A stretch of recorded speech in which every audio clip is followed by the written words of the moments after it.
good. It's not a black screen. Hello!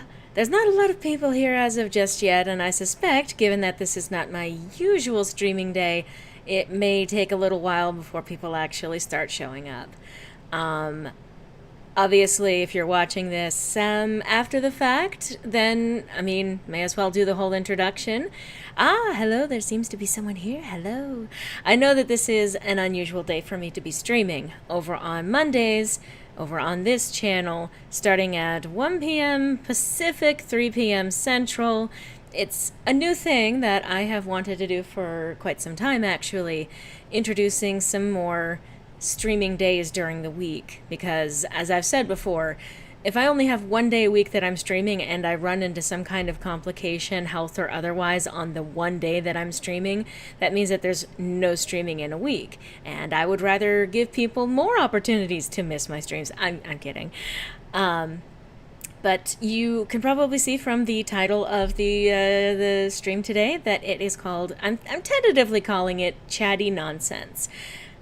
I'm not really planning on doing anything in particular. I might, pull out my art program and do some arting on that front if it comes down to it. But the whole goal of these is literally just to kind of sit and chat, either with people in chat or talking about subjects that I want to talk about.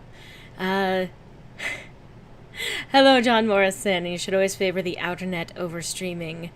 Hello. I never added a chat to this one. I should fix that. I should change the chat to have... There we go. See me switching between scenes. I'm just trying to make sure that I know what I've got going on. Let's add... there. And... this is the one I want. Okay.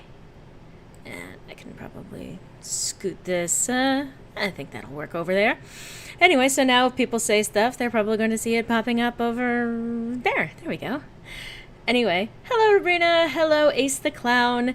You may notice that I'm also alone today. Unfortunately, during the week, my roommate, Griffin, Cybernetic Pink Eye, has to do work, weirdly enough. And of course, he's finally feeling well enough to actually go back to work, so I'm really glad for that.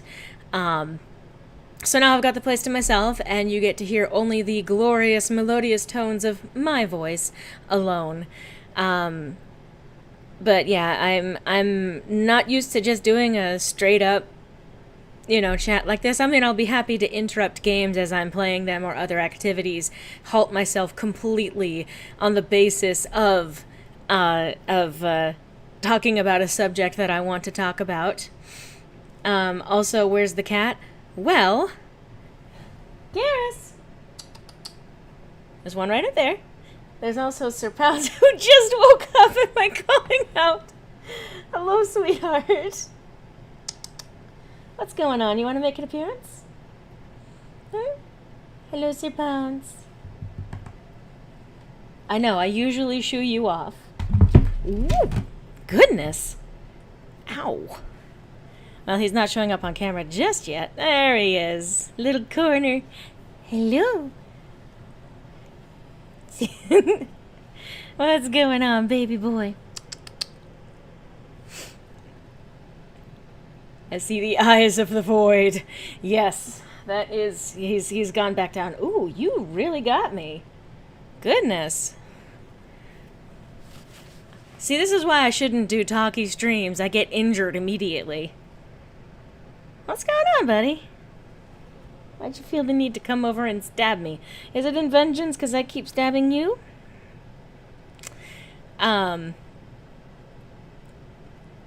This certainly got derailed pretty quickly, didn't it? Goodness. You shouldn't stab me, That's not a very nice thing to do. Whew. Alright, bye-bye. You go ahead and go back to sleeping. Anyway, there is also Zelda. She is currently up that way. But yeah, so, obviously I'm kind of waiting for things to kind of slowly get starting here. When don't cats derail things. Good point. Very good point, Roberta. But yeah, I'm still getting used to this. So this first stream this way, whatever, this first installment of Chatty Nonsense, again, tentative title, it may change in the future. It's probably going to be a little bit more awkward. Might still be me getting used to actually being on camera. I know I did some of the face cam stuff this weekend on Saturday, which was a nice little premiere of that, and I had some fun with that. But that was even in anticipation of setting up streams like this, where I am addressing the camera, and that way you can actually see my face, and not just have this disembodied voice floating around somewhere out there. So I hope your weekend went well. I hope your Monday is going well. I know that this is somewhat later in the day if you're on the American side of things. Hey, I'm game. Things are going okay, although I've already gotten an injury. Just gonna take a second to actually show the camera, so if you're squeamish about things like, cuts and stuff, I guess look away, but there's a little bit of a cut there. That is exactly how I wanted to start out my stream. Alright, and also cut is gone in case people actually turned away. So I guess drawing first blood of the day, and it has to be during a stream. Anyway, I'm probably going to be I did have a plan in terms of today's topic. I kind of wanted to go to something of my own little wheelhouse. JB Frost, I can say one of the things I like about the Legendary Edition of the first Mass Effect game is that they make fighting Thresher Maws easier, so you can see where they are on the map, though they're still terrifying. Yeah, we're gonna see how that goes with me once I actually get out on the field. Yes, Keats needs blood.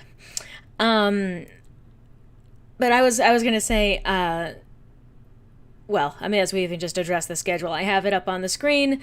New kind of schedule that I'm attempting to try and keep to as best as I can. Mondays, Fridays, and Saturdays is going to be on this channel. And on Sirenia Studios, alternating Sundays and every Wednesday, I'm going to be doing a couple of different streams.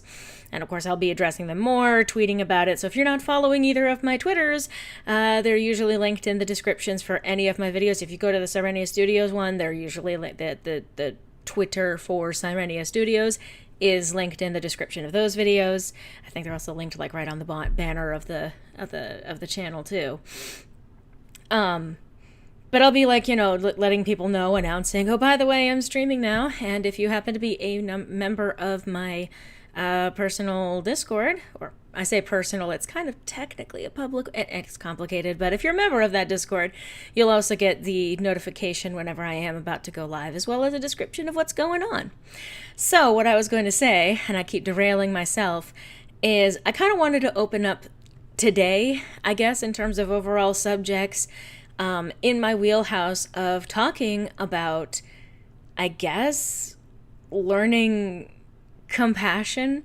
It's sort of like this loose idea, but it's one of those, we've seen the state of the world, we've seen the state of the internet, we've seen the state of social media, and there seems to have been kind of an erosion of our ability to be kind to one another.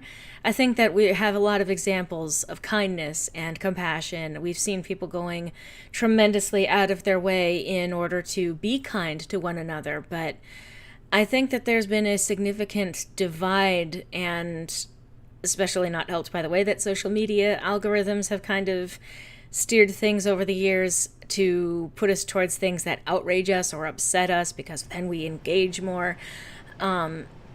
I think we've lost sight of what it means to engage in good faith.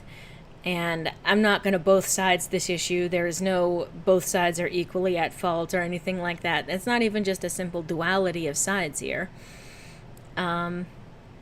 Personal, public, yes. How many cats do I have? I have 3 cats. There's Garrus up there on the tower, Sir Pounce, who has currently sauntered off after stabbing me, and I have Zelda, who is over on a tower of boxes, but she is currently sleeping. So in terms of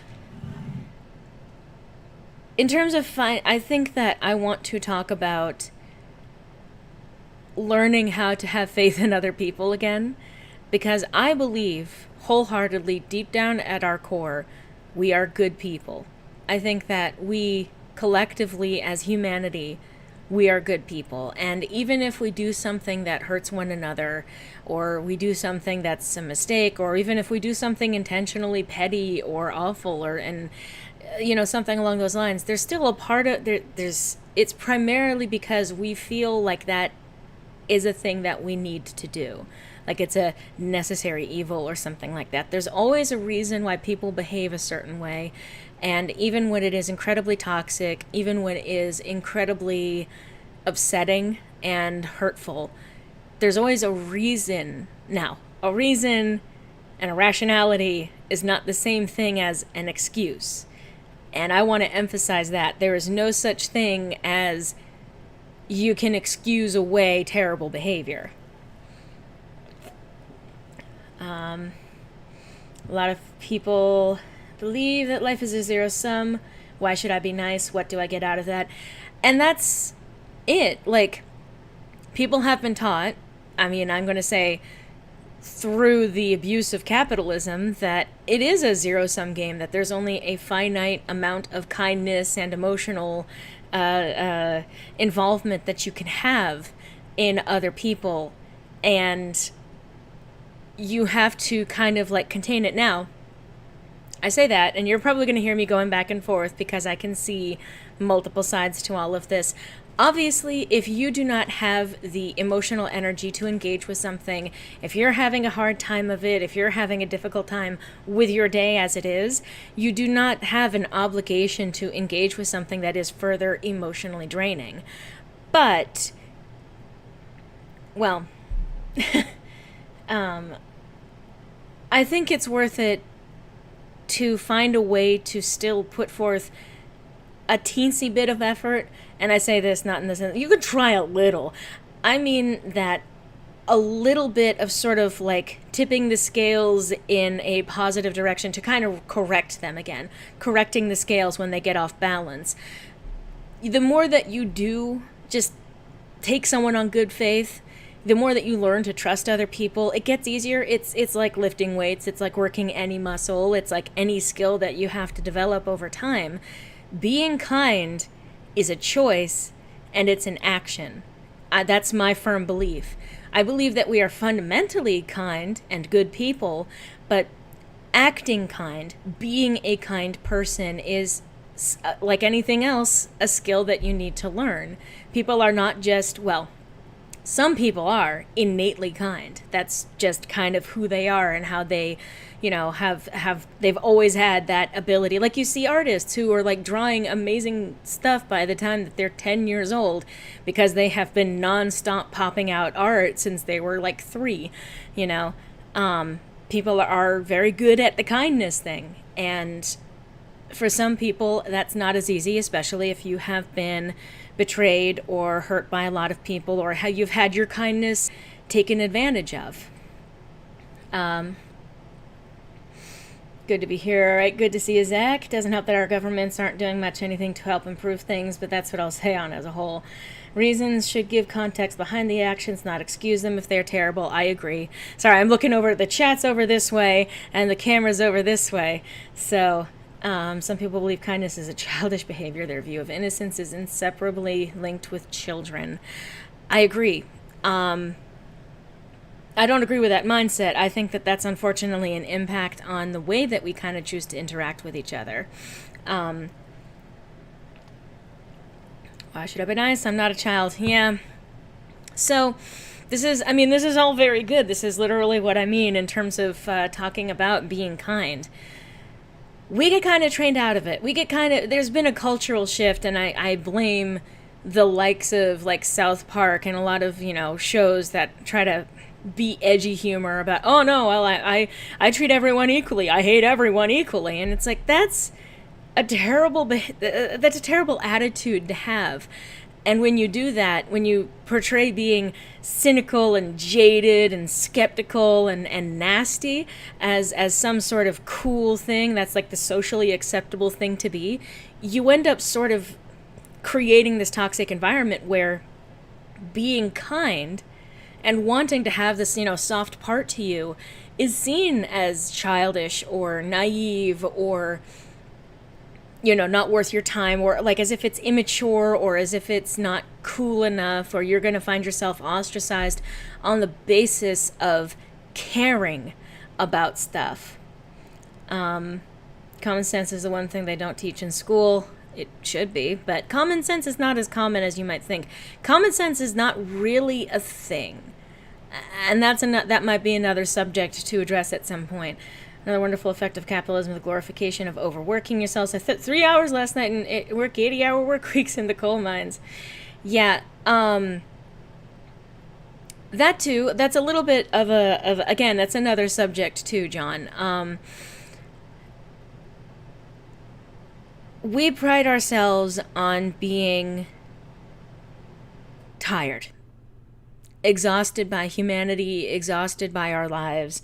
We pride ourselves on being tired of caring. We're very prone to, shutting down anything that requires an emotional response. We have become desensitized to anything that should, in fact, evoke an emotional response. And I think that also ties very much in with how we treat each other, how we interact in social media or on social media online. I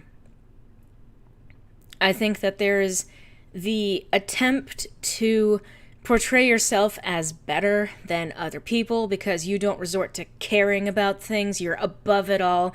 You're aloof. You're a troll, and you're just like, I made you care about something, and then you got upset, and I win. And it's like, why is that a win? Why is it a win to upset other people? Because it makes you feel like you have control over them? So other people having some kind of emotional response to something that's either personal to them or upsetting on some level or is intentionally edgy and jarring, and you're happy that you've hurt someone. Like, does this... I know that a lot of people are like, haha, yeah, because, I'm not affected by these things. Or people are inherently bad, and so I need to defend myself, or I need to get ahead of that, or there's any number of excuses. A lot of people are basically like, oh, lol, it's funny when I get people upset. I respectfully disagree. I have a similar jaded sense of humor to South Park, but I usually try to see the good in people, and I always try to do what's right. I just don't let people abuse my kindness.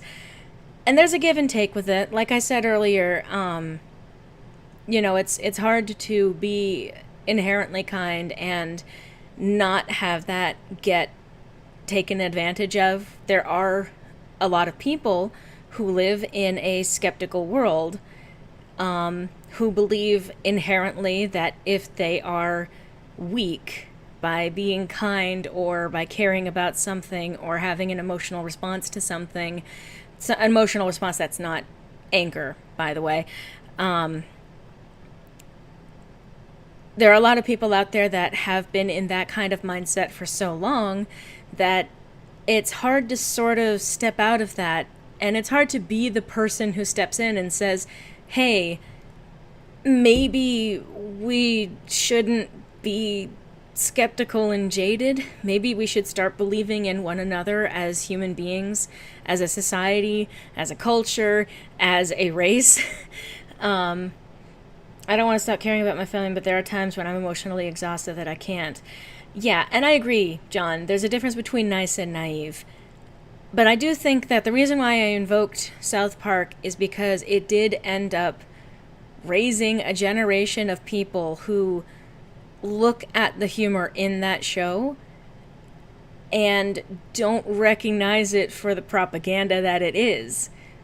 If it divorces you from your feelings and makes you feel like anything can be made fun of, and I mean made fun of in the sense of mocking and pretending that you're superior and above that when you stop caring about it or when you're able to make fun of it, you're divorcing yourself from yourself, and you are divorcing yourself from the people around you. I think that it does create a toxic atmosphere.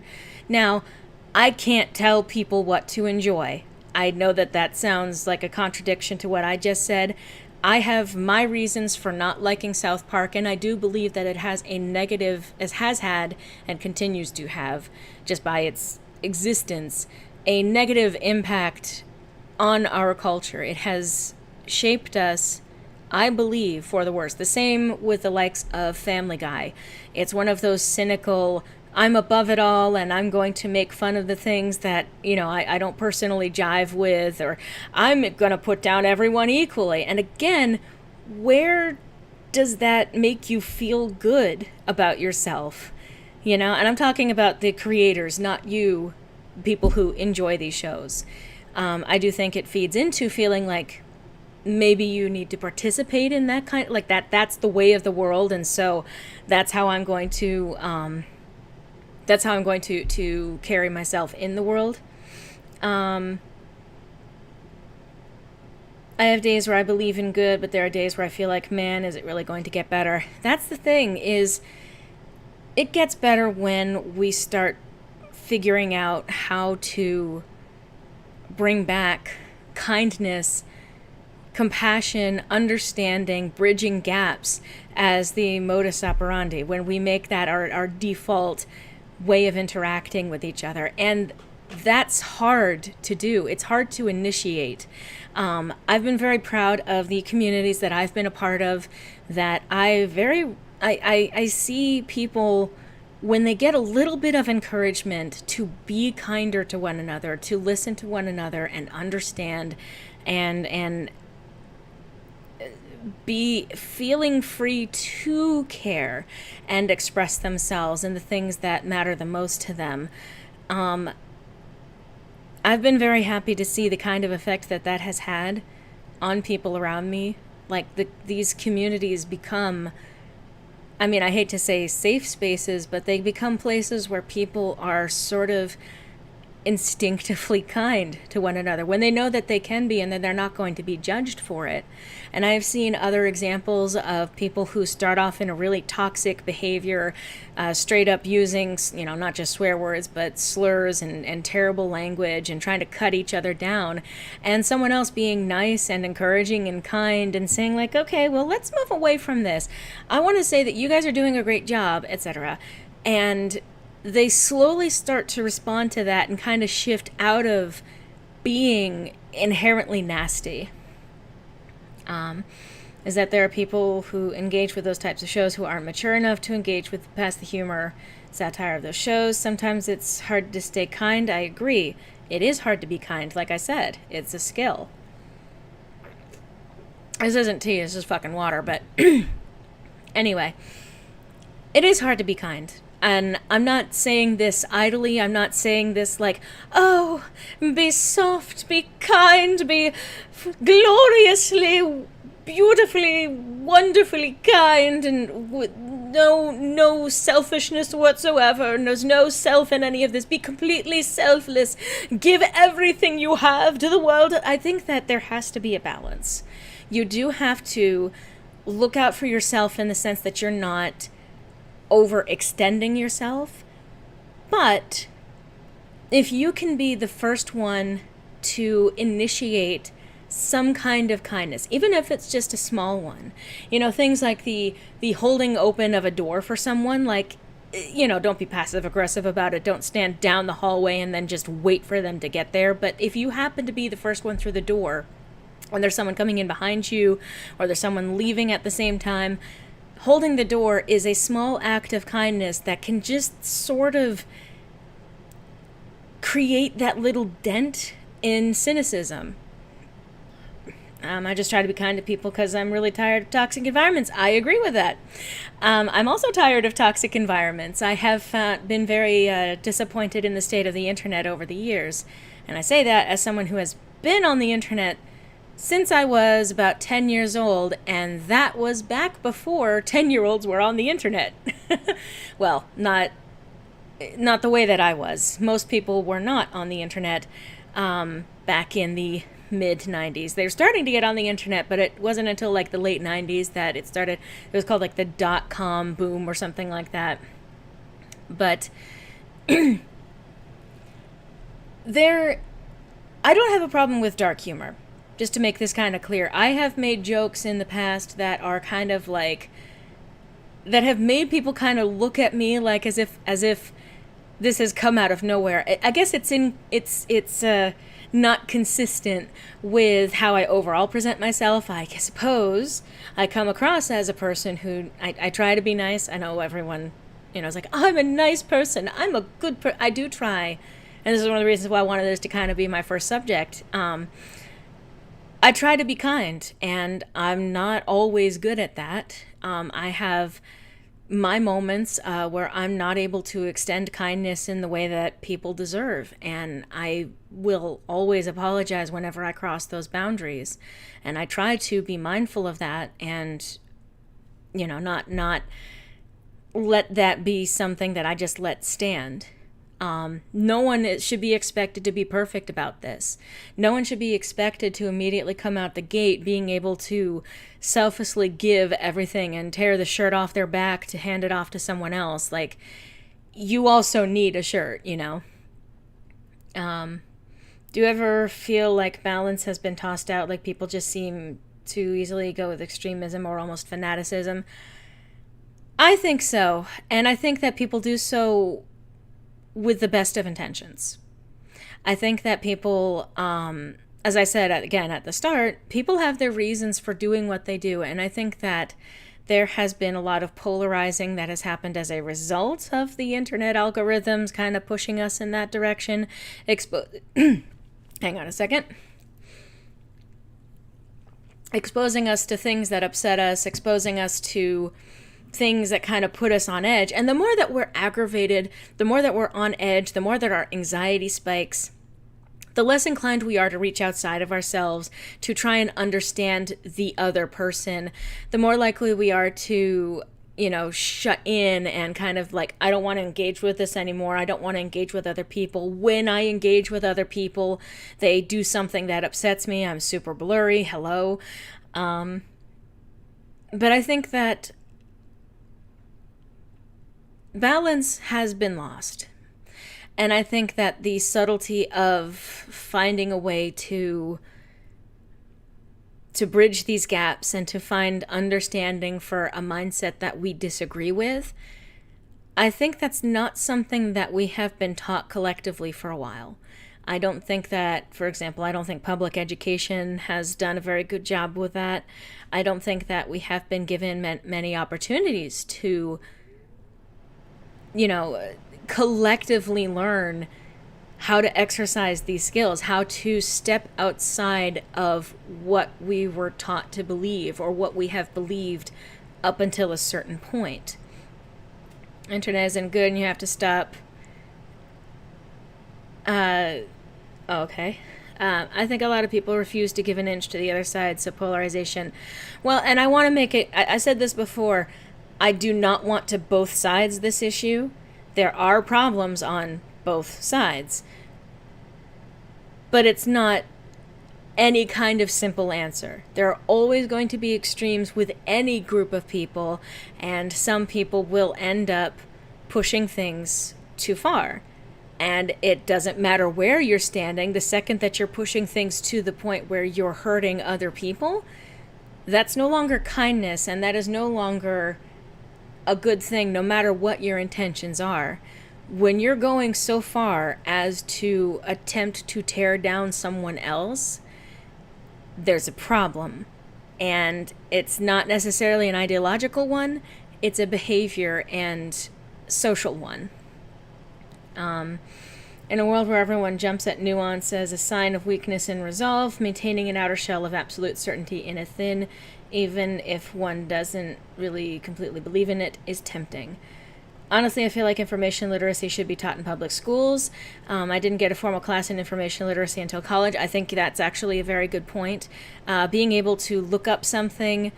I'm just going to be out of focus now. I just got the little dreamy layer over everything. I'm all soft now. I agree.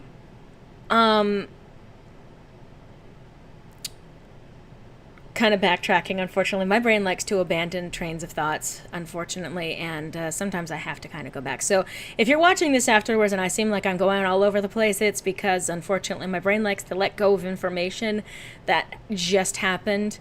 But it's nice, you know, ADHD is a fun excuse. Anyway, I think that there are extremes that people can go to. I am someone personally who is very left-leaning. I have been taught from a very young age how to look at, look at information with healthy skepticism. Be like, when someone says, oh, this is a thing, I look into what their source is for this. If they do not provide a source, I will be skeptical of it. If it's a first-hand account, I will listen to someone saying that something has gone wrong or that someone else has behaved in a poor way, but I'm not going to condemn that without, I guess, further sourcing. It's complicated, and when I say with nuance here, it does depend on so many external factors. You can't create a hard and fast rule for every circumstance, but I do believe that you need to do a little bit of the research yourself to find out whether or not the information that you're being given is accurate or backed up by anything. I think I'm more kind of verifying information I see on the internet and not just believing it because I want to believe it. Exactly. So there is an unfortunate tendency to see a link without even actually clicking on it to see what it says. There are a lot of people who misrepresent information that are in those sources. So like you're like, oh, you're outraged at what they said is in there, and you're like, oh, this is terrible, and then you actually read it and it's like it does not say what that person says that it said. Looking into the data outside of the individual expression of things, the internet has become a place of fast misinformation. We have a vast store of information on the internet, and not all of it is accurate information. In fact, there is a significant chance that something might be misinformed, or something might be only partially remembered, or based on tenuous facts, and people just kind of cobble them together to create a conspiracy. And I think that the tendency to want to get to the correct conclusion as fast as possible so that you can be right first. I think this is like the weird, what's it called, FOMO or whatever that is, where you have to be on the right side of things the earliest and be, confidently sure that you are correct, and it doesn't matter what anyone else says, you are correct and what you believe, and you're gonna be the first one to be right as soon as someone says that this is a thing that happened, or happens, or is happening, or will happen, or something like that. I don't think that people are willing to have the patience to take the time to analyze things, to look at things beyond that initial interpretation, or sharing of opinions or what they think are facts or something like that. I think that learning patience is part of learning kindness. There's a reason why a lot of these virtues kind of connect with each other. You have to be patient in order to make sure that you're getting as much of the information that you can to behave in a way that is kind to other people. And I think that that's you want to be kind to someone who might be speaking up against someone who has wronged them, in terms of listening to them and, looking at, even if the statement that they're like, the perceived mistreatment was not what they thought it was, someone's emotional response to something is real, even if it's not for the reason, like it's not a reason that is tangible, it's just an emotional response to something. That doesn't mean that they don't feel hurt. And I think that that's part of building compassion for other people. There's a reason why people are scared. There's a reason why people are hurt. There's a reason why people are angry. And if you get to, here's the reason, their feelings are valid, but the information that they might be working with might not be. Or the actions that they have chosen as a result of their feelings, that is not necessarily valid. But understanding the core of why someone got to a particular conclusion or why they feel the way that they do means that you can bridge that gap and help them to understand a different perspective. You might need to be the one to bear the brunt, and I gesture to myself, you might need to be the one to bear the brunt of doing the reaching out. And that's hard to do. This is what I mean by it's not easy to be kind. It's an action, and it's something that you need to practice at. But when you do it, you create communication, and through communication, even if you don't end up agreeing with the other person, even if they don't want to listen to you, as long as you try, you use your judgment to decide how much you want to engage with someone and their behaviors, how much you want to try and help them to understand. And you can decide at any point, even after just initially saying, hey, I think there's a misunderstanding here. If they refuse to listen to you, you have every right to say, okay, I'm not going to take you abusing me, to my face like this. So I wish you well. And, that's going to have to be it between us,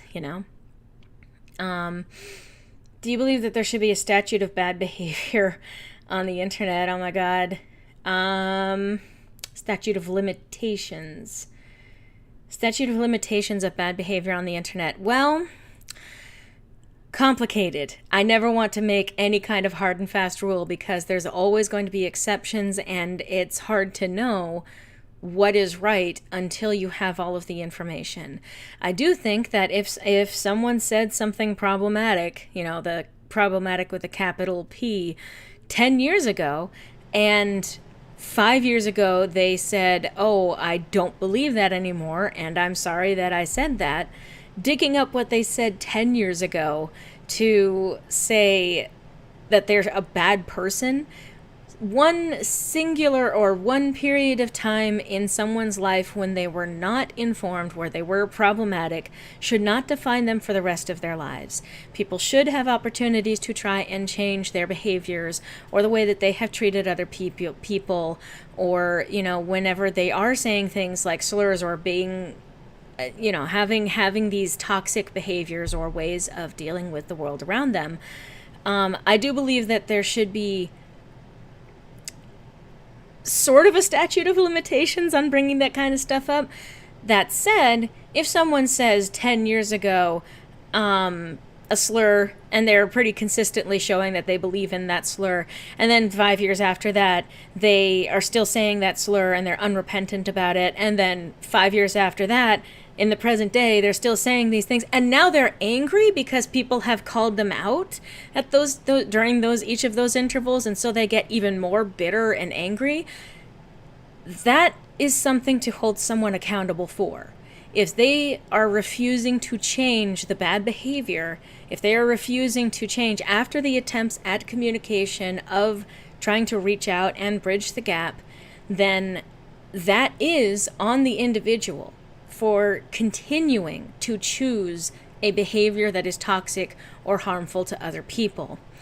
But I do think that when you are looking at the totality of someone's actions and who they are and what they believe, if you can point out the consistency between 10 years ago, 5 years ago, 3 years ago, etc., that doesn't invalidate. The stuff 10 years ago is irrelevant if they've changed, if they've even if they've not actively apologized, if they're no longer espousing those things, again, taking it on a case-by-case basis, because there are as many reasons to behave different ways as there are people in this world. And there are 8 billion of us, or roughly 7-ish billion, but closing up on 8. But I think that, because I can't even speak from personal experience. I even mentioned this a little bit earlier, but sometimes I am not the kindest person in the world. Sometimes I can be petty. Sometimes I do not have the best interpretation of someone's behavior. Sometimes I do not behave in a way that, or I behave in a way that is toxic. I've worked very hard at reining that in, and I've been far more successful at that, especially in the last couple of years or so. I've been able to finally get a hold on what was causing a lot of that problematic with a capital P behavior. And thankfully, a lot of it has been from understanding what causes some of my emotional responses to certain things. ADHD comes with a comorbidity of something called rejection sensitivity disorder.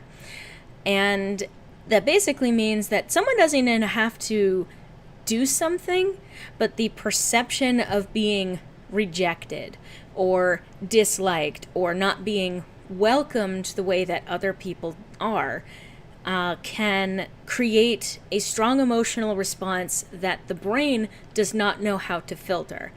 And I have that, unfortunately. And so I sometimes struggle to deal with an emotional response to something that is not anyone's fault. You know, I can address it intellectually, but the feeling is not something that can be logicked away. It's something that I cope with until eventually the feeling subsides and I can remind myself nowadays a hell of a lot better.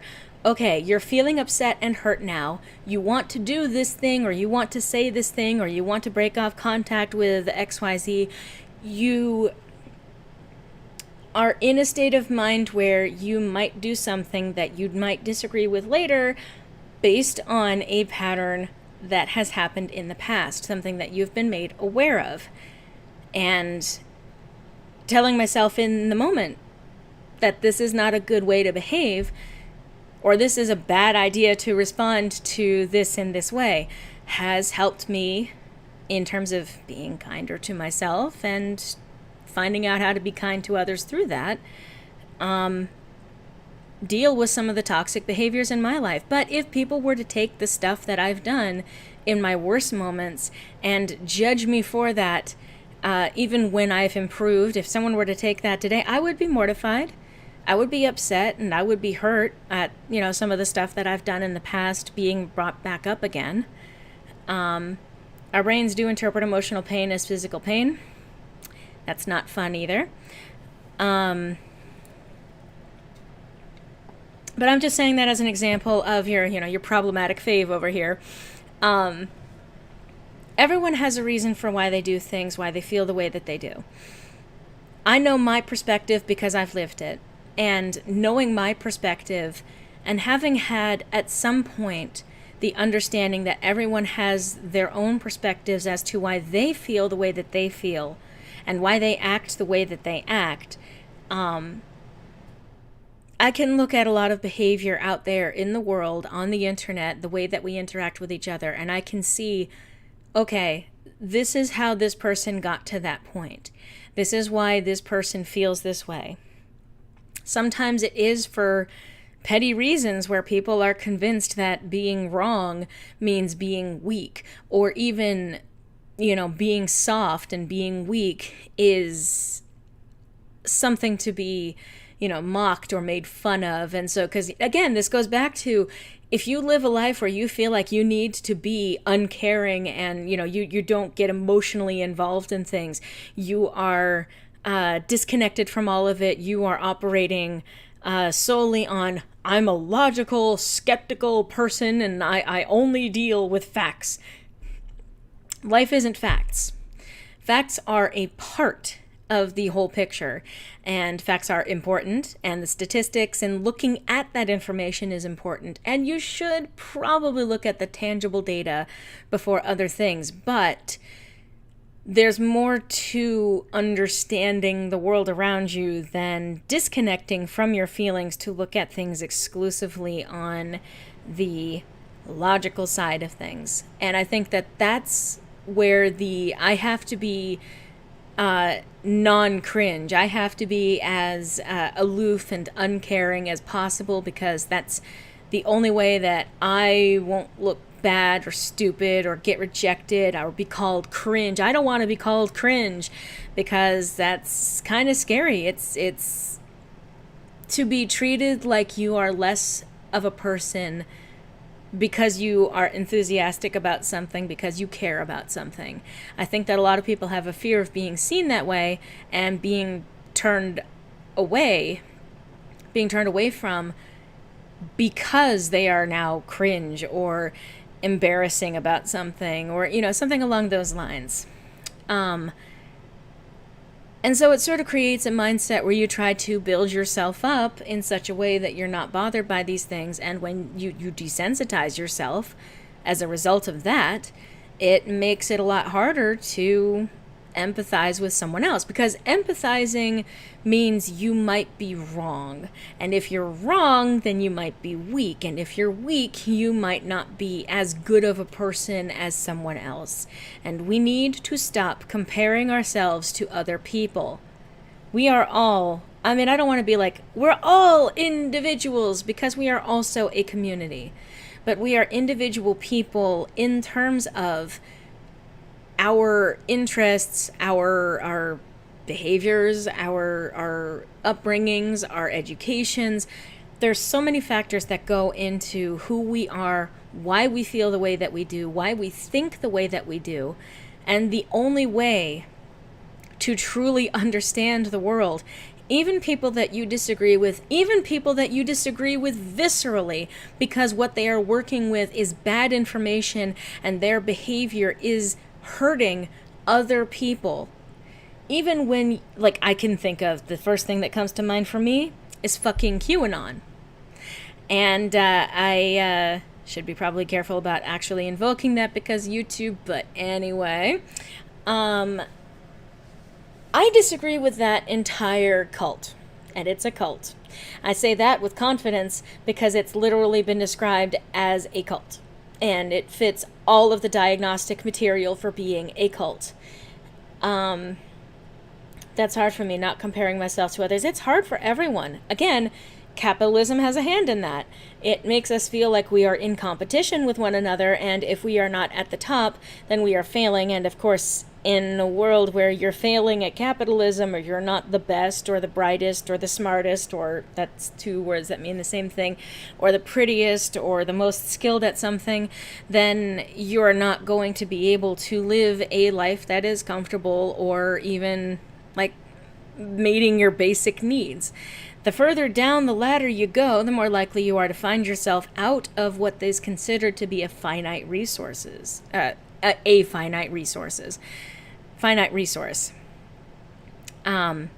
So we compare ourselves to others not because we are intending to hurt ourselves or be toxic or hurt other people, but because we don't have an easy way of defining ourselves outside of our connection with others. But I think it's when you're comparing yourself to someone else to find what's wrong with you. Like, it's the whole conundrum of you're looking at someone's outward presentation, like on Facebook, their best, and comparing it to what you know of yourself on your average everyday to day. So it's hard, and because we've been so consumed by it for decades. In fact, I can confirm, I have been around for a few of them. We've been consumed by it for decades, and it's gotten to the point where it's just instinctual to compare yourself to other people. Like, I keep talking about song covers that I want to do. And I do want to do them. I do want to sing and put these things out to the internet. I want to be, to sing because I enjoy singing and because it's something that I've been doing ever since I was very, very small. I think, just, hang on. In general, I was a singy little child, and I think that got worse after I saw The Little Mermaid. And again, You want that's actually kind of a relevant subject and possibly the subject of an upcoming symbolism and lore. But one of the reasons why I have difficulty putting my voice out there on the internet sometimes, why I can't easily perform in front of other people, and that translates even to recording myself, I get anxious because I compare myself to people who are objectively better performers than me. And I say that because there are actually objective measures of performance. And I know that I hear all of my imperfections compared with someone who has put out their polished, mix, their finished song cover that has been tuned and timed and made into a much better, stronger performance. So all I'm ever going to see of their song is the best of it. And I'm going to see all of my outtakes. I'm going to hear all of the times when I went off key. I'm going to know all of the times when I got so frustrated that I just gave up in trying to record and having to come back another day. I know from my perspective that it's hard to not compare yourself to other people. And while I do think that empathy does involve a little bit of comparison, because you should find the things that you have in common with other people. You should find the ways that there is a way to bridge things, to find a bridging of understanding. And if you're in two completely different worlds and there's no way to build a bridge, it's also okay to say, I can't do this. I do not have the tools to make this happen. First time I catched one of your streams. Hello, Azriel X Samus. Welcome to the stream. Today we're just having a chat. I'm talking about compassion. I'm talking about kindness and how we need to try and find a way to make that happen more often on the internet, and why there are reasons why that's lacking, and the kind of individual things that we can do to try and change that to be kinder individuals. I don't have faith in everyone. I'm saying that right up front to say my belief that people are fundamentally good and they are doing what they think is in the best interests of themselves and the people in their lives, and maybe even the world at large. There are some difficulties with that kind of... there's some difficulties when that kind of behavior is inherently harmful. Trying to think of what the sentence was that I was trying to say. Chatting a lot with you back on Comidrian's old server. Oh, yeah. Okay, yeah, your name is familiar now. It's been a while since I've been in that server. I left a while ago, unfortunately. Trying to connect my thoughts again. Basically, it's not always easy to bridge that gap, but I think it's worth making the effort. And it does take time. I think it does take time and practice. And I think that if there's anything that I want to do, if I can contribute it out to the world, and I've seen it, at least in small effects, that, whatever my efforts are, whatever little bits of kindness that I might be able to extend to others, has helped other people to feel more comfortable in also being kind. And I think that individually we can do that for one another. And I think that even just taking the attempt to reach out in good faith, even if your hand gets slapped away again and you find yourself in the result, the painful side of having someone not be nice back to you, or to try and make fun of you for being nice, hold on to the fact that you're trying. And the only way for things to ever really and truly get better, to try and mend a lot of the brokenness in our society, in our cultures, interpersonal, social dynamics that are kind of fracturing, especially as pressures have ramped up, both politically, globally, interpersonally, on all sorts of levels. It's gotten a lot harder to find the commonality with other people. It's gotten a lot harder to default to kindness. Like I said, I'm not always good at it. And there are times when I feel, well, I will say this, I try to be kind, but when I can recognize that someone's kindness is not going to happen, if someone has come out to deliberately antagonize me, I will often deal with that in a way that lets someone know that I consider that behavior to be beneath both of us. And if someone comes in to be nasty to me, I will pay that back to them. And if someone comes in with the intent of being nasty and they do so in a way, the term coined for it, sea lining. You can be nice, but in a passive-aggressive way. You can be polite, but by the virtue of what you are asking, or the method in which you are interrogating to try and nudge the other person in some way, is in itself an aggressive behavior. If someone can never be done with an argument because you're not listening to what they say, and instead are saying, but why though? Why are you mad at me? Why don't you like me? Why don't you agree with me? Give me evidence as to why I should listen to you, etc. And there is the difference between someone asking sincerely, why should I believe what you're saying? And then there might still be resistance. It's never any one way. There's never any one rule to deal with all of this. Versus someone who's asking because they want to wear you down. And there's some when people clearly are coming through with that intention of trying to be right by virtue of continuing to argue until the other person stops engaging with them. That's not a good faith argument, and I don't participate in that. I will make the attempt to reach out to people. I will make the attempt to be understanding. But, and this is something that I encourage everyone to do, if it's very clear that your efforts are not going to go anywhere, if it's very clear that the other person is not there to listen to you in any capacity, and that the current conversation that you're having with them is not going to lead to understanding, it's okay to walk away.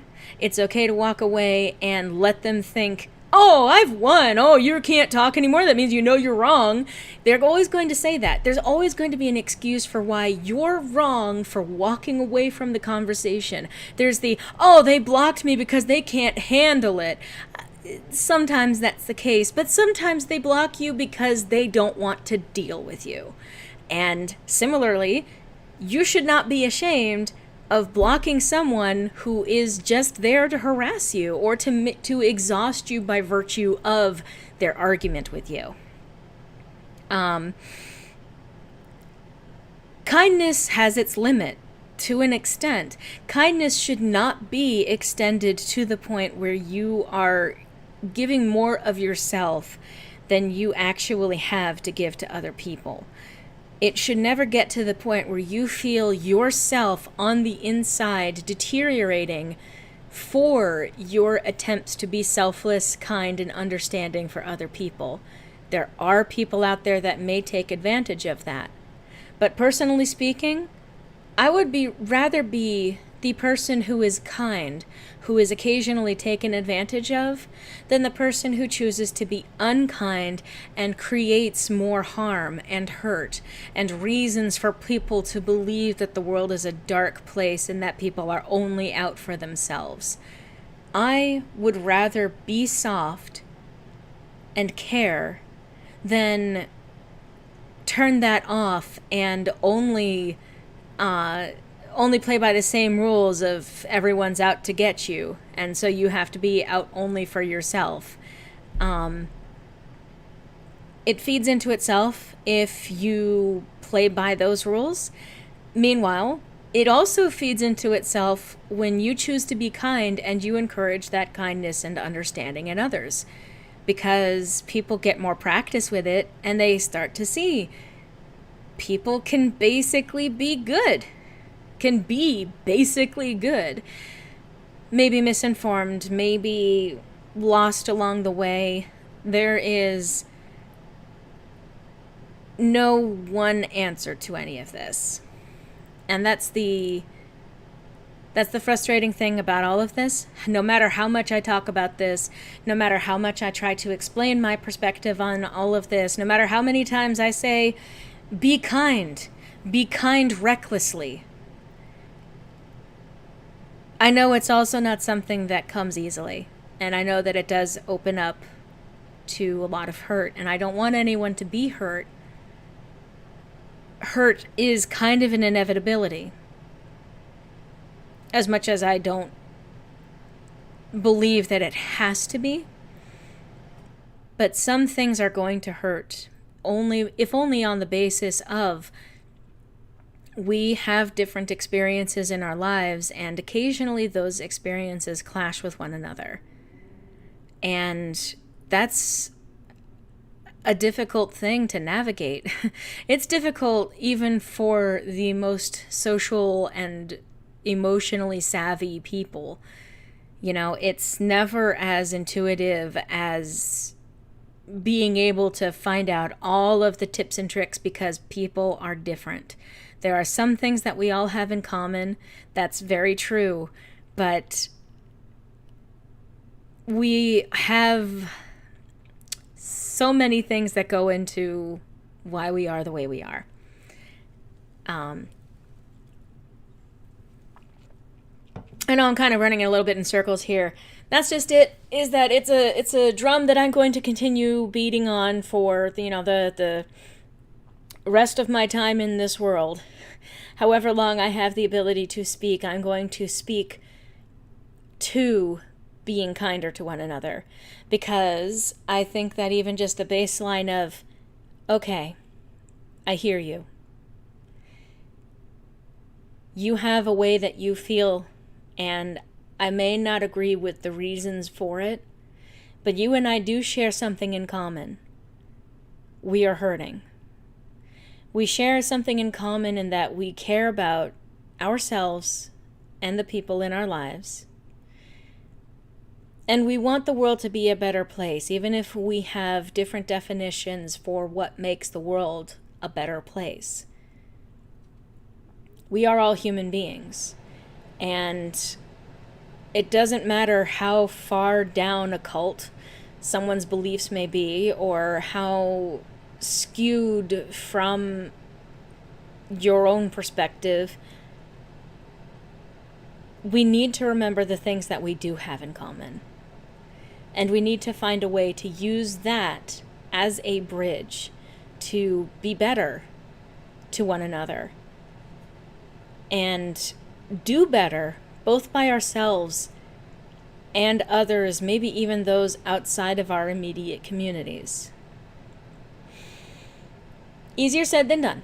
And I'm not sitting here pretending that it's just this evangelical, be kind and the world will shower you with good things. Bad things will continue to happen. People will probably still hurt you. You may still end up hurting someone else. What are we talking about? Just joined in. I'm talking about being kind, being nice, finding a way to bridge gaps between people who disagree. And even if the fundamental disagreement is beyond a reasonable scope of being able to form a bridge, the only way that you can start mending what's been broken is, put the first brick in place.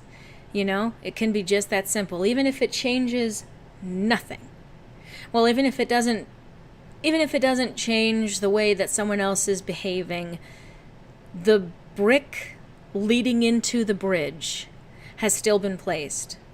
And every time that you go back and you lay another brick, you continue to build that bridge. And you might inspire other people to come in and help you add bricks to build that bridge. And you might see people on the other side who have seen what you're doing and realize, I want to lay bricks too. I want to build this bridge. I want to find this place where we meet together, because fundamentally as human beings, down to our base instincts as herd animals or something like that, we are definitely a social cluster type of creature on the basic evolutionary sense. We are social creatures. We may be introverted, we may have sometimes function better away from crowds and all of that, but we want to be part of a community with one another. And again, understanding that there is a desire, even if it is underneath a lot of people wanting to tell you to get out of their life. And there are people out there that will shut off from you. There are people who will not listen. There's a lot of complicated factors that go into that, and it's never just as simple, but it's worth the effort to lay the brick, because it always starts with one brick, building this bridge. And building a bridge isn't easy. If it were, you wouldn't have to go to school for it and get trade skills and actually buy the equipment and all of that, in the real world sense of it. If it were easy to build a bridge between two completely opposing ideologies, then we wouldn't be in the situation that we're in currently in terms of the socio-political environment that we have cultivated both online and, unfortunately, offline. And we have had, this is one of those, this gets into the tenuous side of things, but we have also been collectively traumatized. Like, we don't talk about it because it has been politicized. It has become a point of contention. There are people who disagree with reality. But the events of the last couple of years have been traumatizing. And it's not an obvious trauma. It's not a trauma like, having a grenade go off next to you. It's not a trauma of someone punching you in the face. Instead, it is a low-key or high-key in some instances, but continuous anxiety and fear of what might come in the future that we've been dealing with for the last couple of years. And trauma has a way of fucking with your head and filtering your perspective and kind of pushing you towards more extreme behaviors. Collectively traumatized. Yep. Because I can think of some of my more toxic behaviors came about because of some interpersonal traumas that I've experienced in my life. I have some difficulty trusting other people, at least more than the love all humanity kind of part of me that's still there. There's a reason why I love Disney movies. It's hard to trust on a personal level, and sometimes it's hard to throw myself into social situations with other people. Those of you who are on my Discord will kind of know sometimes I'm not super active on there, and that is kind of a problem.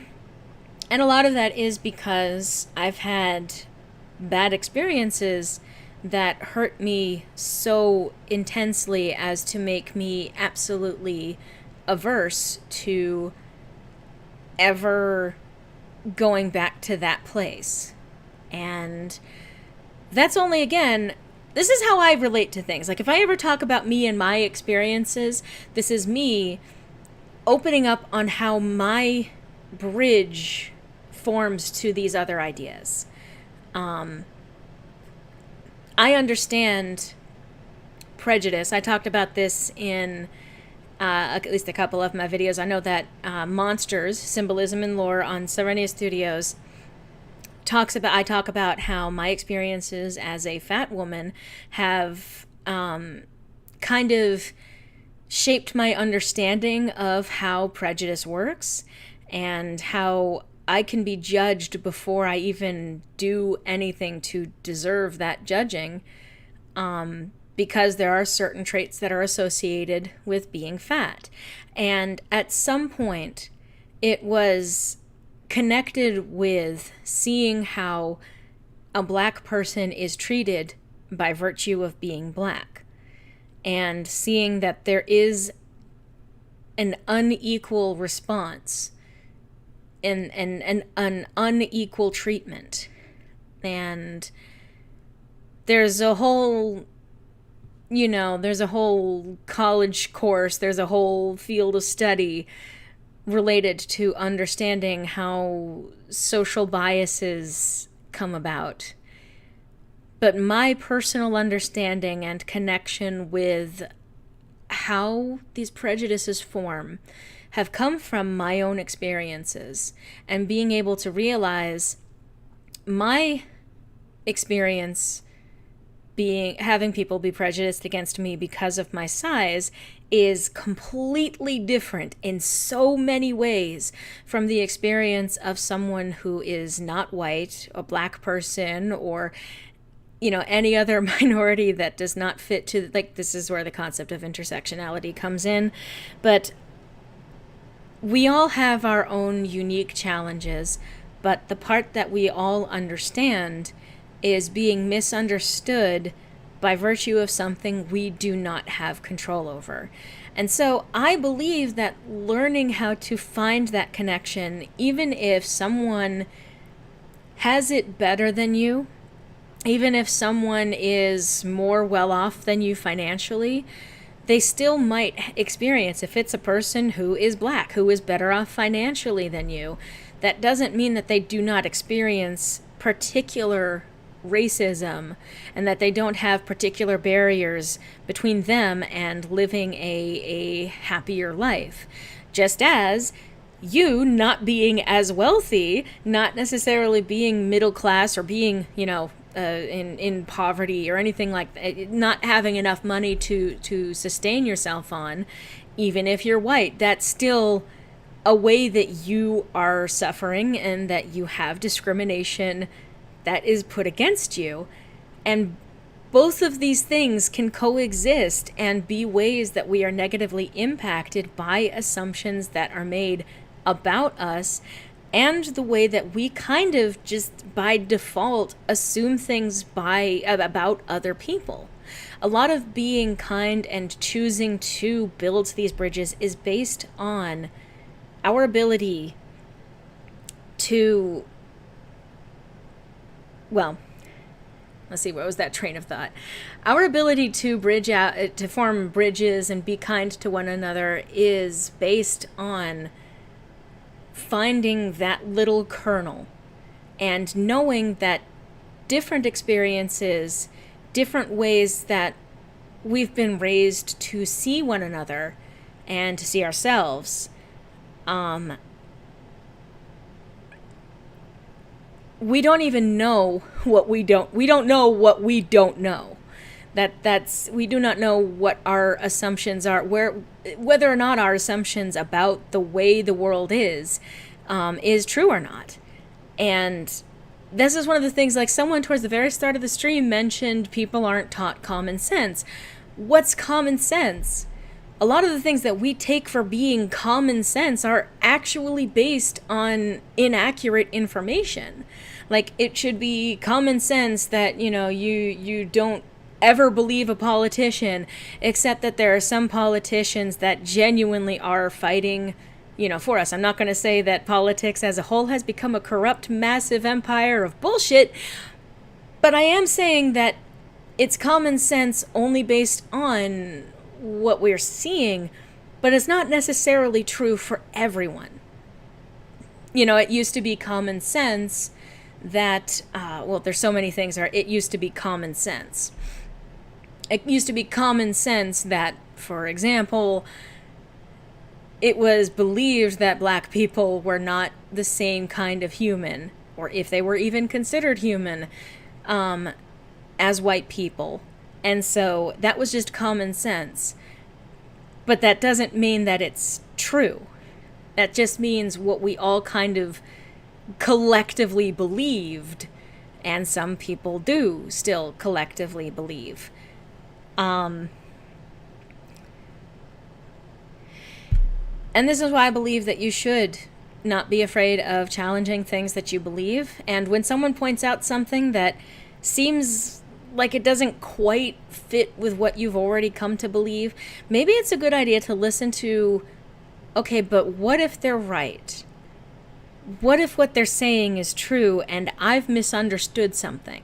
That's why, don't take someone exclusively at their word, but if you have an idea that has been suggested to you, look into it, like, give it at least a thought, a second look. Do we have, again, access to the internet? And of course, again, learning the skills of how to parse the information out there on the internet is vitally important. But we do have ways of figuring out whether or not our assumptions about something are accurate.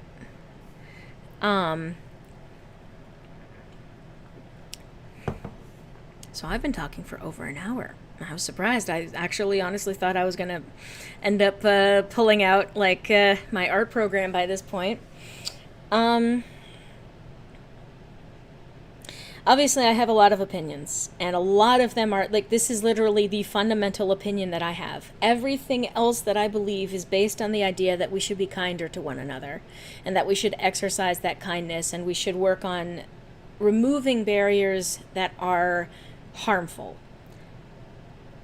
Boundaries are one thing, and those are important to keep up, and I will be happy at some, to address that too. Boundaries are important for our sanity, so that we're not giving more of ourselves than we actually have available to give to others. But I do think that we need to work on connecting.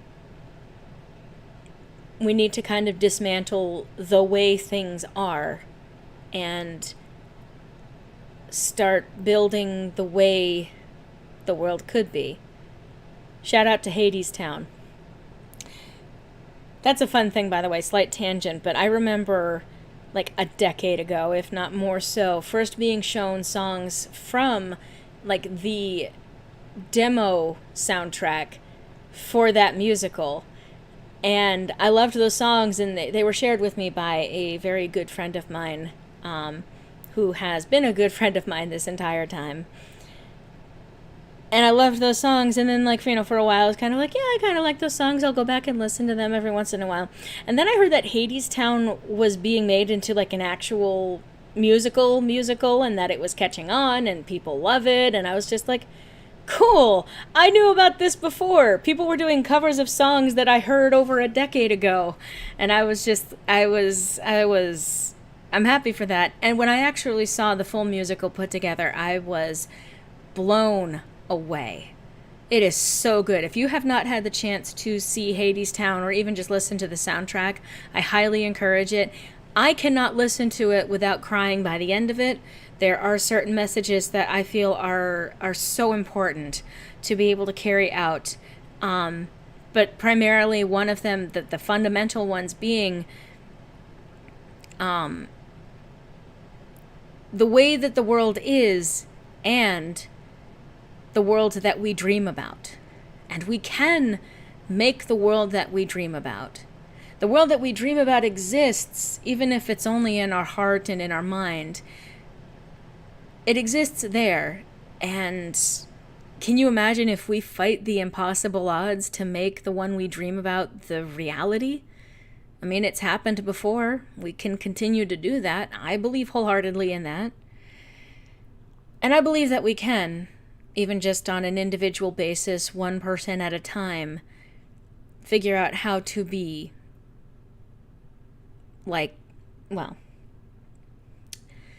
figure out how to make that world a reality.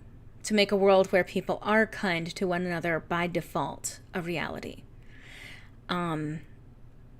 It's something that's important to me, and that's why I make the videos that I do. That's why I stare my opinions. Yes, I stare my opinions right in the face.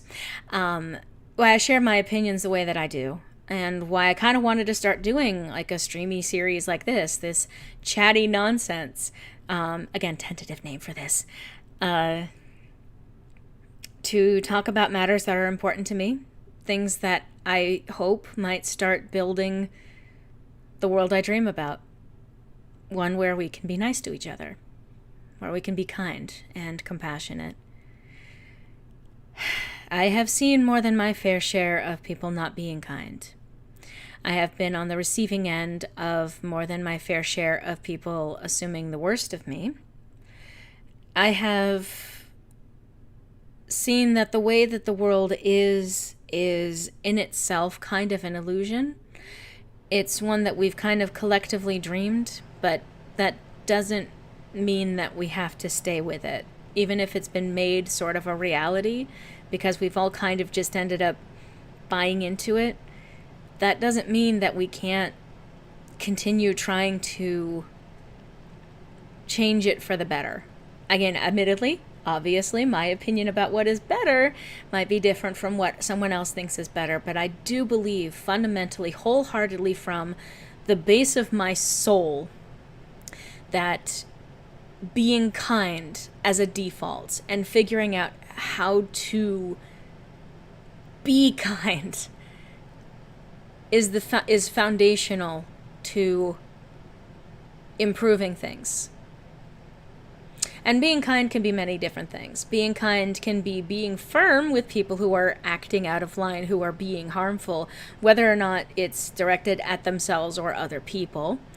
I believe that kindness can be telling someone a brutal truth. Now, I say brutal truth. I don't mean I'm just being honest with you. I mean telling someone the brutal truth that what they are doing is hurting themselves and hurting the people around them. Telling someone the brutal truth that something that they believe is actually hurting someone else. And they don't want to believe that they're hurting someone else, but sometimes they need to be told that they are hurting someone else. And I think that that is a kindness, even if it does cause pain in the short term, even if it does create a strain in a relationship with that person that you're talking to. You know, there are so many different ways that kindness can present itself. I do not believe that kindness is ever involved with some kind of physical violence. There's no way to be physically kind in a way that you're being violent towards them. That's not kindness. That's not discipline. That's abuse.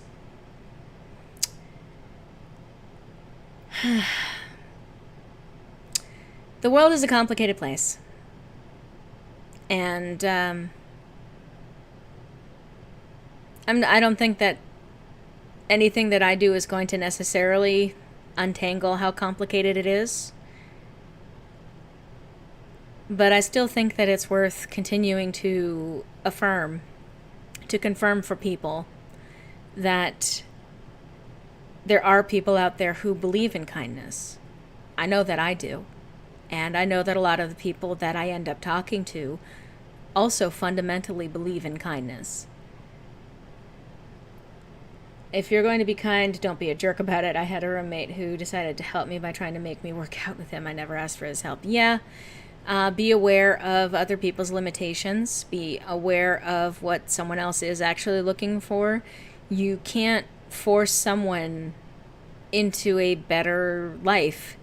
And all that you can do in terms of being kind. I don't know why it keeps focusing. I'm going to have to I'm not a technological person. I don't know if that's come across at all. I am not a person who knows what I'm doing. I need to still do things like setting up a better thumbnail for each of my streams, like actually get on that. I still need to do some of the visual stuff that I need to put together for not just streaming, but videos on the channels.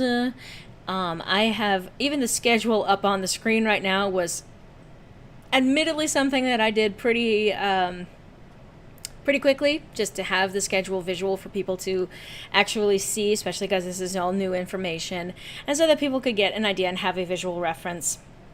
for what I have planned in terms of streaming. But it's not exactly what I would consider compositionally adequate, even. I'm not a person who is good at the technology thing, the streaming thing, or anything like that. The only thing that I'm good at is having an opinion and stating it. I certainly can share my opinion. I have been doing so for the last hour and a half. And, but that's just it. My strength is, I should probably not keep slumping back in the chair. Let's see. I have a gift with words. And so if I want to make the world a better place, I will use my words. And perhaps my ability to tell a story, hopefully anyway. My understanding of the world, being able to take abstract concepts and put them into words. That is a way that I might be able to contribute, hopefully. Now, I'm saying a lot of I language. I'm just using myself as an example because I mostly know myself. I mean, I've seen a lot of you coming to my streams before, and you are all delights to have around. But I can't know you on a deeply personal level, and I cannot speak to your individual experiences. I can relate to them. I can understand, like, you know, if you were sharing what your experiences were. But I can only really truly tell the way that I have come to understand these things, and hope that it might end up being some kind of light bulb moment for someone else. And if it's not, and even if it is just my own experience and not a universal thing, if it makes a difference for one person, it's worth it. I've had so many people in my life that even just an offhand remark that they've made have put me on a better path. I am still here because of the kindness of other people, and even just a little bit of reaching out to me when I needed it, or even just saying a truth that I didn't want to accept or believe about myself. I remember, for example, in one instance of this, I was a teenager at the time, and I was very down on myself. I was insulting myself continuously and trying to pull away because I was used to people pulling away from me. So I developed the coping mechanism of pulling away from someone else when I feared that they might do that to me.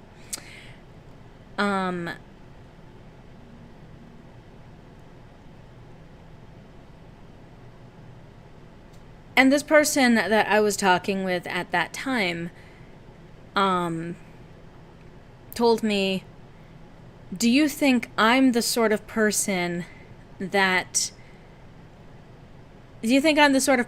would associate with someone that shitty?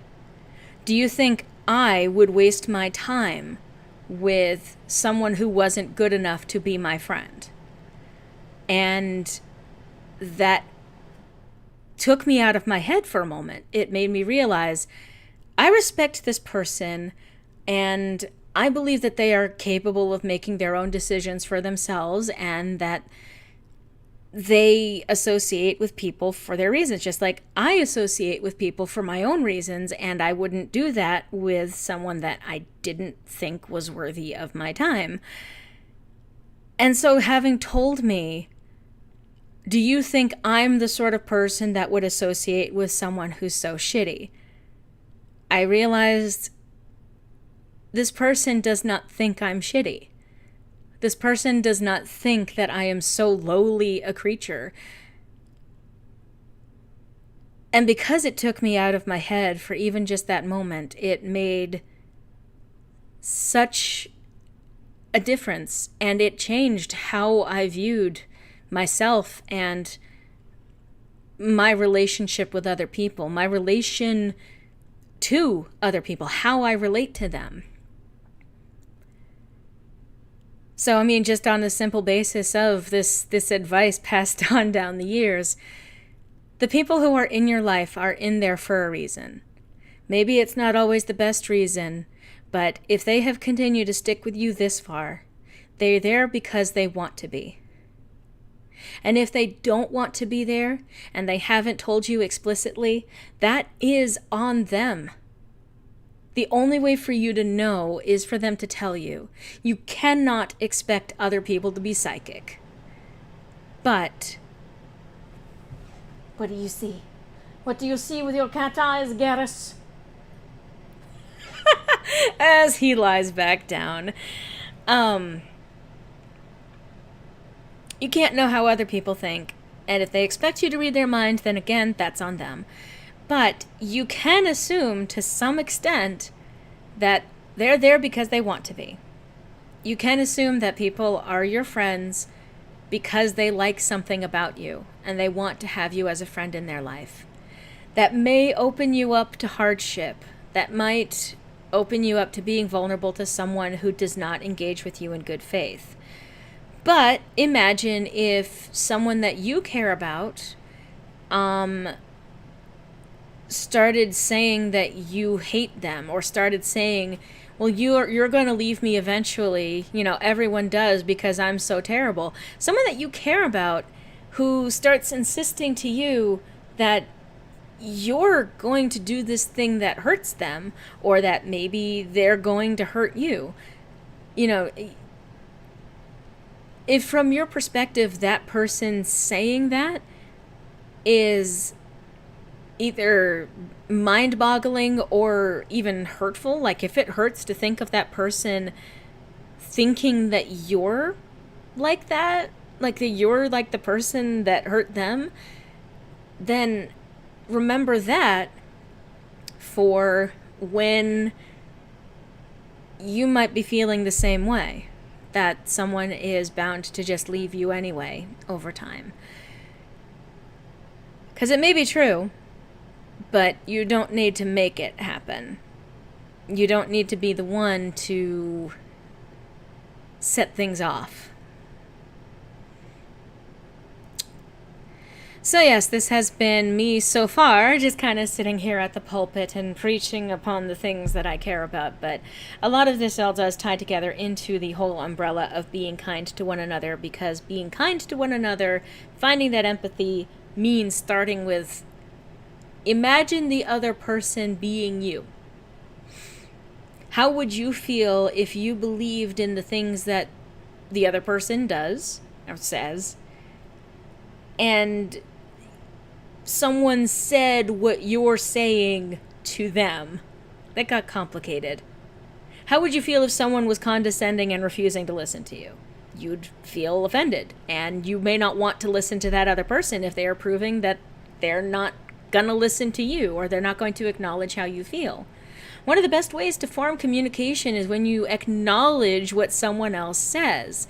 You may not agree with it, but if someone says something like absolutely batshit insane, and you don't agree with it because it's not found in reality in any way, you can kind of say, I would approach that personally as, I think that there is a fundamental misunderstanding here, and I feel your passion for this. I feel the way that you feel about this is important to you. I do not agree with it, but that doesn't mean that I don't understand that you have a reason for the way that you believe. Now, not everyone is willing to engage with that in good faith. Like I said, this isn't a, rule of thumb. There's not really a one way to handle everything.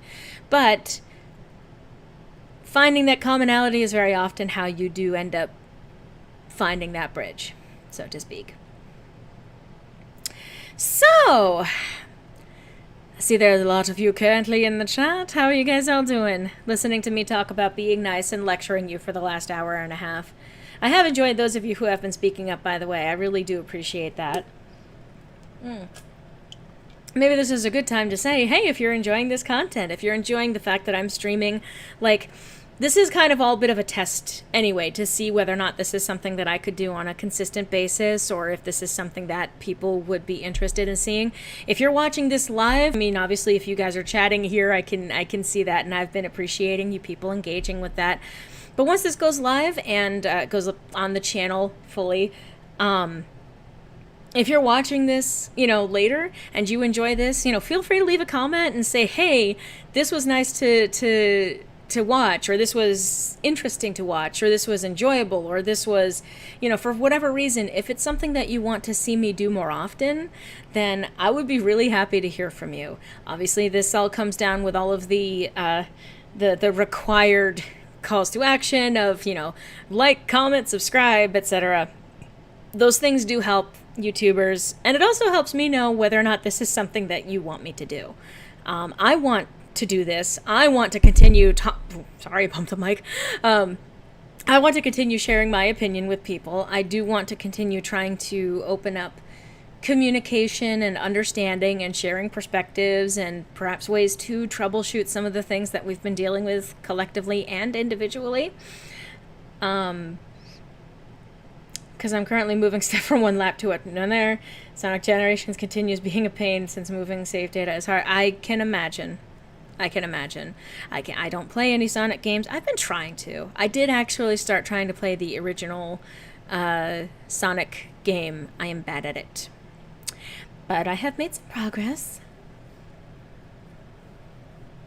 But there's a reason why I mostly stick to RPGs, point-and-click games, and visual novels. But yes, now if you're enjoying this, or if you enjoy my content in general, like I said, comments actually are really useful for me a really good way for me to measure people's opinions, because then you can state it explicitly. If you don't feel particularly wordy, if you give the video a thumbs up, that tells me, okay, at least people are interested enough to want to do that. Obviously, this also has the benefit of telling YouTube that these things people want to see, and that will help me out too. Obviously, I also have the normal, my regular content and all of the normal stuff that I normally say, like, the plugs for Patreon. Again, linked, I think, even on the main channel page, as well as in the description of every video. If you become a patron,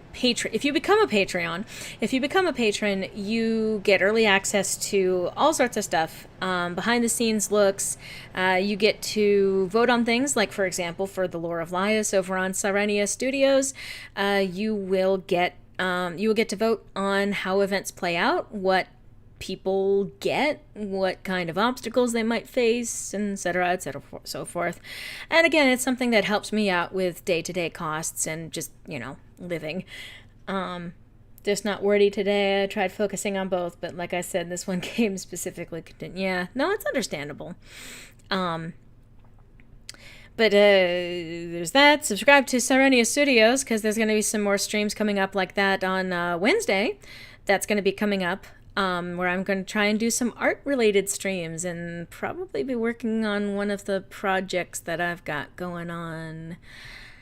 That may not necessarily... Well, no, it is going to be something that's eventually going up on Sirenia Studios, but it's still in the very early stages of it, and it might be a multimedia production thing involving both a web series as well as potentially a visual novel series in conjunction with it. This is still all very tentative. But yeah, I'll probably be working on art for that as well. And obviously Friday, back over here on this channel, I'm hoping to start getting into some of the indie games that I have not previously gotten into. I know that I got a lot of things in the, for example, the Black Lives Matter bundle on itch.io. There's a lot of stuff that I'm hoping to continue bringing to the table. I have a new symbolism and lore that I've been working on. I just released that song cover, which if you liked the song cover that I did with Alex versus Internet, give that a like. Go ahead and comment. I've been really excited to put that out. It's not the most requested song or anything like that, but it was still something that I enjoyed making, and I'm glad to have that little snippet of Ballad of Lorelei lore story stuff going on. So yes, this is all a bunch of promo for different stuff. If you do not want to become a regular patron on the channel, you can also go to coffee.com/mlorelei and do a one-time contribution, which in itself, there's no commitment to it. It's just like a little tip jar. You can be like, hey, here, go ahead, have $1 or something like that. I don't remember if they have like a minimum amount or whatever, but basically that's like the, okay, well, I like it, but I only have a little extra change this month, but I don't consistently have it. I don't want to put pressure on it. That's not a requirement or anything like that. But it does help me. And I state it usually as a reminder of things that help me do the things that I'm doing. And I will say this, part of why I'm trying to do more streams like this is because I want to make more content and I want to be more active. And I feel, this is just, me kind of a little peep behind the scenes with Lorelei in terms of my own motivations. I'm hoping that being regularly active with this sort of thing is going to help sort of kickstart the productive side of things. I'm hoping that doing more of this will help me do more of the other things. And so by making the streaming successful, then I'm hoping for that to be a sort of carryover momentum energy thing. So if I'm doing a lot of cross promotion, that's why. The BLM bundle had a huge amount of games. I think it was like 8,000. Like, it wasn't even just games. Some of it was like assets for game development and stuff like that. But 8,000 items to download, I think, is where it was at by the time it was finished. It was a huge goddamn fucking bundle, and it was worth every penny that got into it. It's for a good cause. All right, so that was a bit of the ending spiel that I think I'm going to be calling it very shortly. Partly because it's been almost a couple of hours at this point, and also because I actually want to reserve my voice for a little bit later tonight, because I'm going to be working on something. Another thing that I'm going to be excited to actually premiere, but I just want to get more of that actually done, recorded, before I can start putting it out. But I want to be able to have voice available for that. As it turns out, when you're the only one talking for almost 2 hours, it can have a little bit of a demand on the voice. And I'm also still, like, I'm recovered from the cold, but it's still kind of like a little rusty on the outside edge of that. So, I want to thank all of you guys for coming by today. It's been actually very nice to have your guys' opinion being shared. As I was talking about stuff, having people to actually talk with and kind of like go a little bit back and forth. It's been nice. It's been nice. And I'm hoping to do this more often. I'm hoping that I will see you on Wednesday over on Sirenia Studios. I'm hoping to be seeing you back here on Friday and then again Saturday with my roommate, Cybernetic Pink Eye, joining in on the action. Let me see if I can't entice a cat to appear officially. Garrus! Kitty, kitty, kitty, kitty. Well, I got Sir Pounce interested. Garrus raised his head. Yeah? Do you want to be up here? Don't scratch me this time. Come on, help me say goodnight. Come on. Good boy. Come here. Woo! Here's my boy. Here's my Sir Pounce. If you're seeing this little patch, that's actually related to some of the medical stuff that he has been through in this year so far. My poor baby has a chronic illness, but I've been taking care of him the best that I can. And that was related to trying to test to make sure that he was on the right track. But this is Sir Pounce. You notice he's a good boy. I love him very much. Every streamer has to hold up their pet, by the way. It's a requirement. We signed that when we got onto both Twitch and YouTube. We have to actually comply with the showcasing of pets. What are you doing? You going away? Okay. That's a good boy. By the way, I mentioned day-to-day costs. Some of that is going to things like making sure that he's getting the right diet for that's related to his chronic illness and making sure that he's getting the care that he needs. So that's among the things that have amped up the cost in recent years, hence why I'm kind of going so hard on this, because there is not a chance that I'm not going to be trying to take care of this guy. So, that was right near the mic.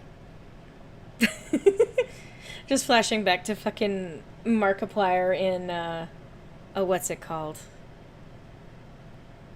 Oh, Presentable Liberty, that's what it was. When he was leaning near the mic and started, oh, there's a bug! And then, oh, that was probably loud. I've had the mic right here next to me. Maybe someday in the future I should do a nice little intimate, low voice version of this, or I just do the smooth jazz radio voice, continually talking about things that are pertinent to media, assuming that I don't immediately stutter over every word that comes out of my mouth. Okay.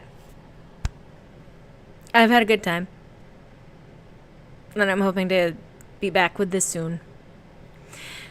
Heed the schedule! Heed the schedule. That's the side that it's showing up on. Heed the schedule! And, I mean, obviously follow the Twitters. That's where the announcement comes in. Be kind to one another. Be kind to yourself, too. See what we can do to make the world a better place.